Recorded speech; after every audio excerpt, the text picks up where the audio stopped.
J'étais curé de campagne dans un petit village de l'Aisne. J'étais vraiment heureux comme un poisson dans l'eau. Puis un jour l'évêque m'a dit, mais... Tu sais Joseph, voilà, je t'ai fait venir parce qu'il y a un camp à Noisy-le-Grand, 252 familles, peut-être 300. Il y a plusieurs prêtres qui sont venus, ils n'ont pas pu y rester, les familles les ont chassés. Tu y vas, tu restes 6 mois, 1 an, et puis tu rentres en diocèse. En ce 14 juillet 1956, j'étais entré dans le malheur. Les familles que j'y rencontrais me rappelèrent la misère de ma mère. Les enfants qui m'assaillirent dès ce premier instant, c'étaient mes frères, c'était ma sœur, c'était moi, 40 ans plus tôt, rue Saint-Jacques à Angers. Ma mère était seule, elle avait 4 enfants, notre père était parti. On nous appelait les Kiki à cause de notre nom. Joseph Wrezinski est né en 1917 à Angers. Son père, polonais, et sa mère espagnole d'origine s'installèrent avec leurs 5 enfants dans une ancienne forge, située dans un quartier pauvre de la ville. Son père, horloger de métier, usé par le manque de travail, décide d'aller tenter sa chance dans son pays d'origine. Il ne reviendra jamais. Quand nous étions enfants, nous étions les plus pauvres du quartier. On ne mangeait pas toujours à notre faim. Ma mère se saignait aux 4 veines pour pouvoir nous donner un peu quelque chose quand même. Nous étions privés de lait et privés de nourriture. Une de nos sœurs est morte de faim dans cet enfermement. Dans les années 57, le père a créé le mouvement Aide à toute détresse qui est devenu ATD Quart-Monde. J'étais témoin. On était à peu près 400, 500 personnes rassemblées là, à une grande place. C'était l'endroit où il y avait l'épicier.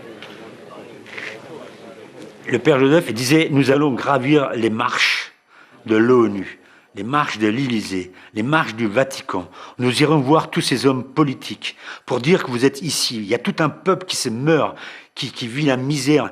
Il avait une colère, c'était impressionnant.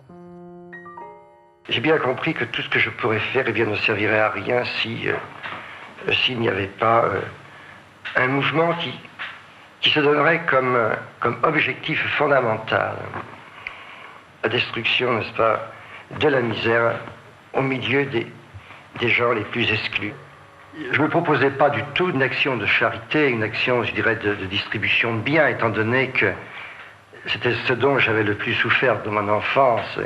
Je croyais absolument nécessaire de donner à ces hommes qui m'entouraient, à ces gosses qui étaient là, ce que j'appelais les possibilités de leur libération par le savoir, par la connaissance. Et du fait que je parlais savoir, je parlais bibliothèque, je parlais jardin d'enfants, je parlais rattrapage scolaire. Je parlais, n'est-ce pas, l'apprentissage d'un métier, au fond, les moyens de faire un homme libre. Alors il s'y est pris à sa manière, révolutionnaire à l'époque. Avec les habitants du bidonville, il lance des chantiers, car pas question de renoncer à la soupe populaire sans la remplacer par un projet qui permettrait aux familles de sortir de leurs conditions. Les livres et les cahiers entrent dans cet univers. L'avenir des enfants est au centre des préoccupations.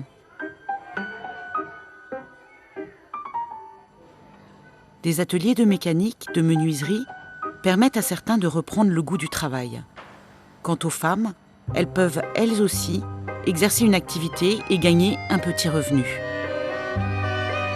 Le foyer féminin ouvre ses portes au début des années 60. C'est un espace ouvert, chaleureux, pour briser l'enfermement. Et puis ces machines à laver, flambant neuves, achetées grâce à des dons. Ça va changer la vie.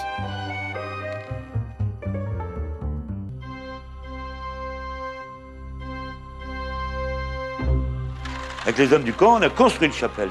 Pour beaucoup de gens, on se rejoignait là, toutes les religions, ils étaient représentés là. Même les non-croyants venaient à cette église. Joseph Wrezinski était prêtre et sa foi fervente. Mais son mouvement est toujours resté ouvert à tous, les athées comme les croyants de toutes les religions.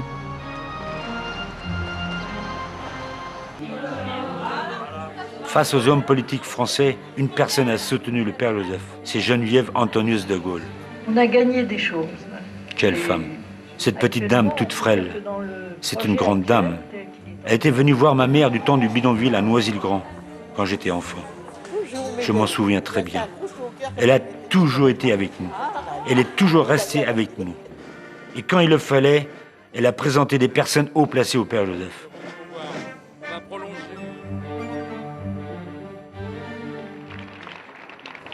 Je témoigne de vous, mère, dont les enfants condamnés à la misère sont de trop en ce monde.